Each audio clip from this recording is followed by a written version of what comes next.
7 akan membentangkan tugasan kami, iaitu bakteria meningitis.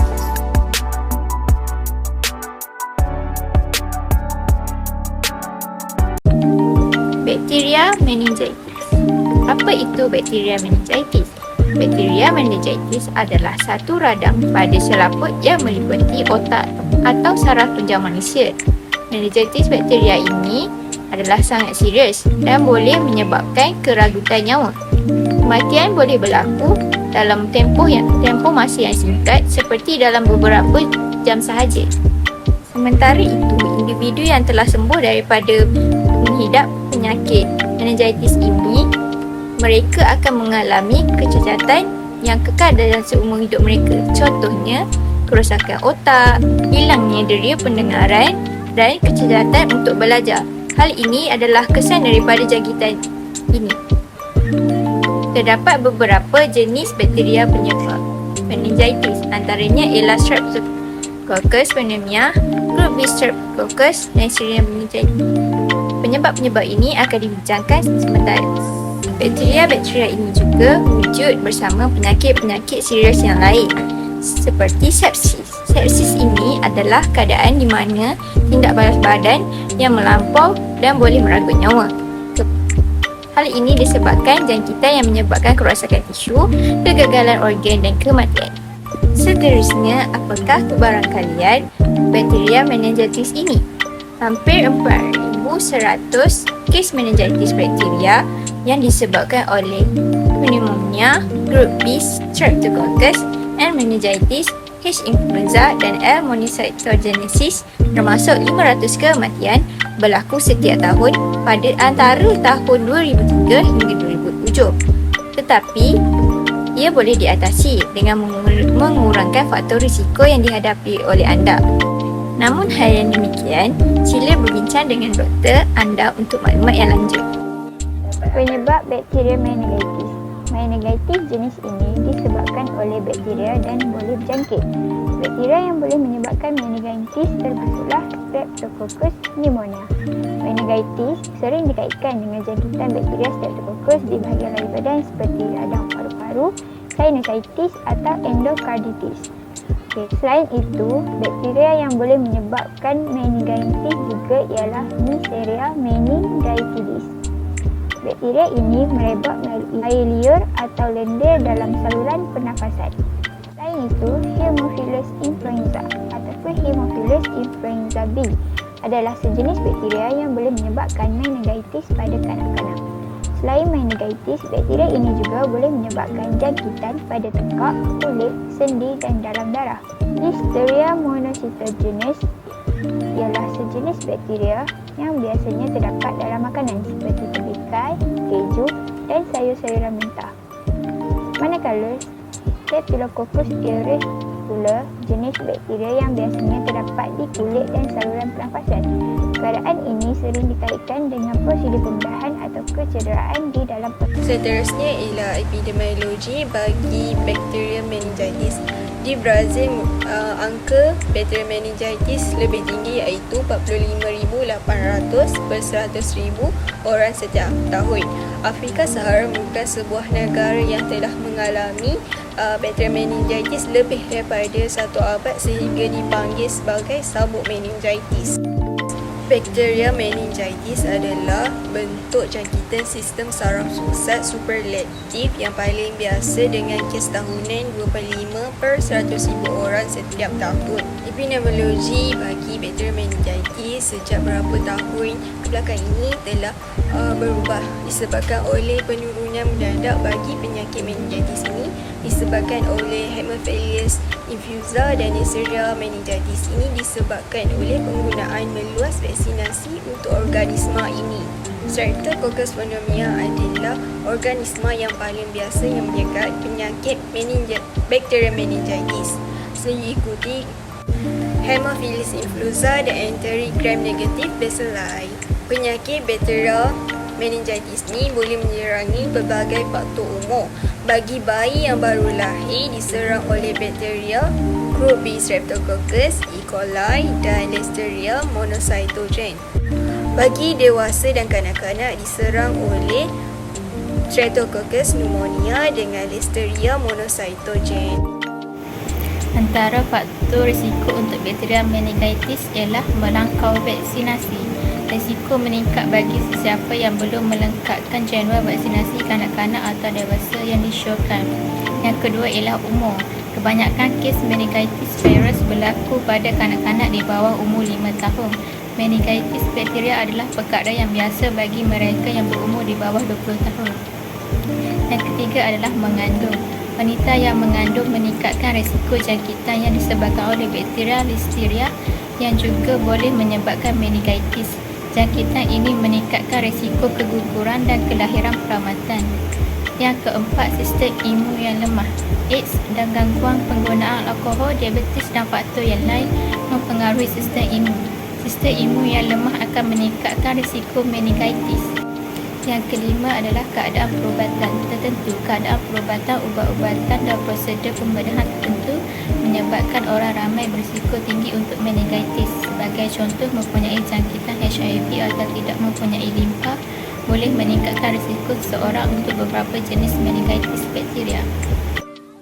Penyakit meningitis berjangkit secara langsung melalui titisan rembesan pernafasan dari hidung dan juga tekak orang yang dijangkiti. Gejala jangkitan bakterial meningitis adalah bergantung pada umur kerana ciri-ciri meningitis pada orang dewasa dan bayi adalah sedikit berbeza. Selain itu, terdapat gejala yang hanya boleh dilihat dalam jangkitan tertentu. Antara gejala awal jangkitan ini adalah demam pada suhu yang tinggi, sakit kepala yang teruk, ruam atau bintik-bintik merah pada kulit yang merebak dengan cepat ke seluruh badan, iaitu berlaku dalam jangkitan bakteria Neisseria meningitis. Seterusnya adalah mual dan muntah-muntah, kebingungan atau perubahan kesedaran, ketegangan atau sakit pada leher dan juga kekejangan. Selain itu, terdapat juga beberapa gejala jika hal ini berlaku kepada bayi. Antaranya ialah iritasi, merengek yang sukar dipujuk ataupun menangis secara berlebihan dan juga mengerang dengan nada yang tinggi. Hal ini adalah kerana pada usia ini, mereka tidak boleh bercakap dan mengadu tentang kesakitan yang mereka alami.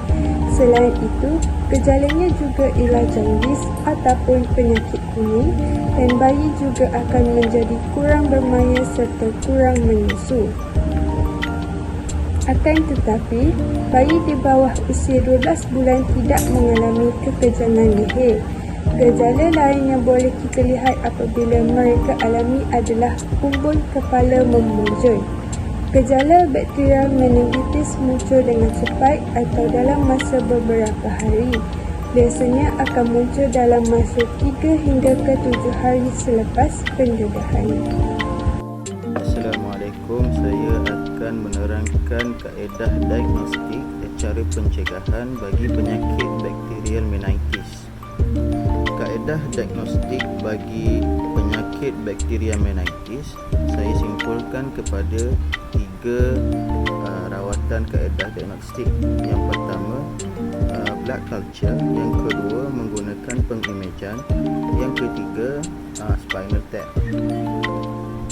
Yang pertama, blood culture merupakan satu prosedur bagi pengambilan sampel darah dan ia diletakkan di dalam bekas khas untuk melihat sama ada ia menumbuhkan mikroorganisma seperti bakteria ataupun virus. Sampel ini akan diletakkan pada slide. Kemudian ia akan dikaji di bawah mikroskop untuk melihat keberadaan mikroorganisma tersebut. Yang kedua, kaedah yang kedua menggunakan pengimejan. Imbasan tomografi berkomputer seperti CT scan dan MRI bagi menunjukkan bengkak atau keradangan, manakala X-ray atau imbasan CT pada dada atau sinus mungkin menunjukkan jangkitan yang mungkin dikaitkan dengan meningitis. Dan yang ketiga, kaedah spinal tap. Spinal tap merupakan diagnosis definitif meningitis, memerlukan ketukan tulang belakang untuk mengumpul berkumpul secair pada cerebrospinal. Untuk orang yang menghadapi meningitis, cecair ini dapat menunjukkan paras gula yang rendah dan peningkatan jumlah sel darah putih dan peningkatan protein.